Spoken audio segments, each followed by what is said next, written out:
Hate has no place in America. Hatred warps the mind, ravages the heart, and devours the soul. And while President Trump said yesterday that he would provide the FBI with whatever it needs to combat this growing problem, his administration has actually cut money from the agencies that target domestic terrorism. Among them, the Department of Homeland Security has reassigned a group of intelligence analysts who did focus on domestic terrorism. Reduced funding at the DHS office handling domestic terrorism from $21 million down to less than $3 million, and cut grants to local organizations working to prevent members from becoming radicalized. And it's not just the cuts that are causing problems for law enforcement. Like most things today, it comes down to politics and the president's political base. And that's next. You're watching Hardball.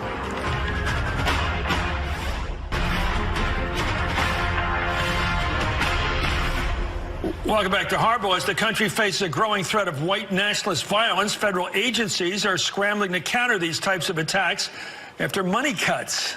A Department of Homeland Security official tells NBC News, for example, that the feeling of DHS out there is, we have a problem.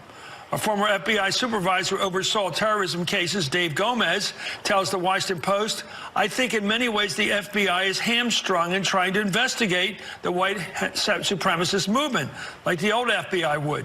There's some reluctance among agents to bring forth an investigation that targets what the president perceives as his base, political base. It's a no-win situation for the FBI agent or supervisor. For more, I'm joined by Frank Flaguzzi, former assistant director for counterintelligence at the FBI, Malcolm Nance, MSNBC terrorism analyst, and Cynthia Miller-Idris, professor at the American University and the author of The Extreme Gone Mainstream.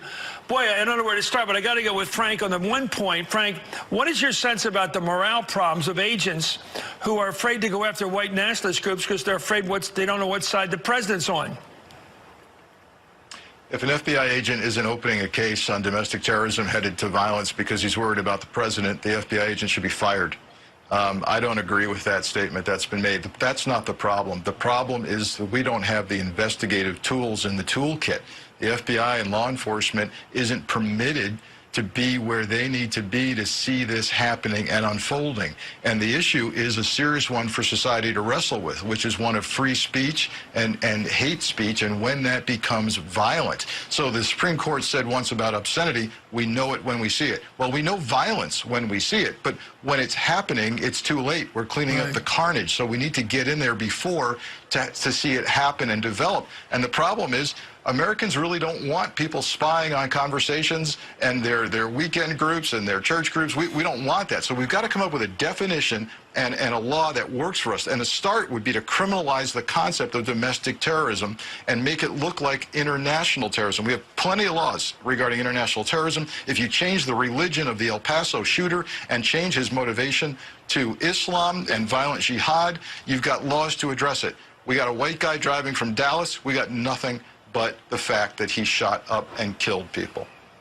What about the president paralleling a terrorist-encouraging imam? Frank? Well, look, I'm seeing a radicalization. I'm seeing radicalization play out here. There's very little room between what we see in Islamic jihad radicalization to violence and what we're seeing on white supremacy, white nationalism call to action. They're aligning with a leader, a kind of father figure who's giving them license. Now, there is a distinction.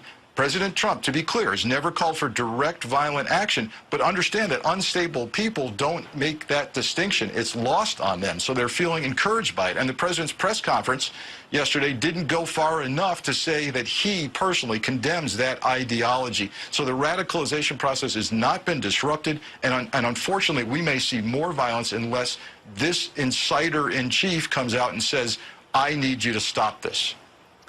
Cynthia, what causes a white supremacist to be a white supremacist to the extent of believing they're going to take action, violent action, to make the country, ethnic cleansing, whatever the hell you're going to call it? These people are killing people who aren't white.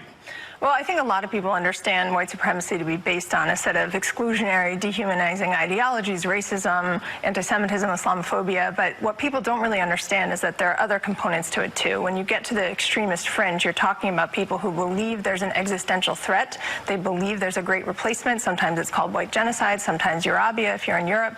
They believe that their people are imminently threatened and that they have to take action. And they also believe that violence is the solution to that problem, and that it's their obligation to what's called accelerate societal discord through violence that will lead to a new world order. So they think they're being heroic.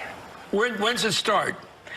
You're the expert. Is it from anger, failure to deal with your relationships with women? Is it because these are all guys? Most of what we're seeing is that they're being drawn in by two sets of emotional impulses. One is a desire to belong, to have a sense of purpose, to contribute to something bigger and better than themselves. They want meaning in their lives. The other is anger, fear, disenfranchisement, perceived inequality. They think they're being left behind, even when it's not really true.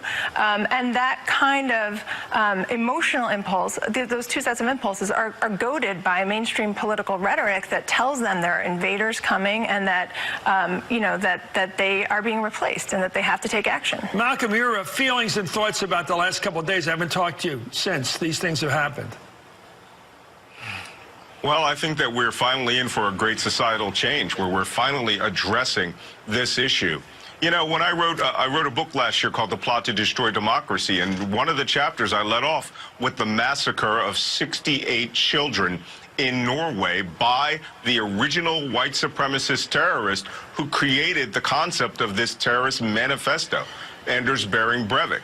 And he did that because he thought the Great Replacement was underway in Norway and that the government was allowing unbridled immigration into that country. So in his trial, he said he massacred those children because he wanted to eliminate the next generation of liberal leadership from Norway as a warning.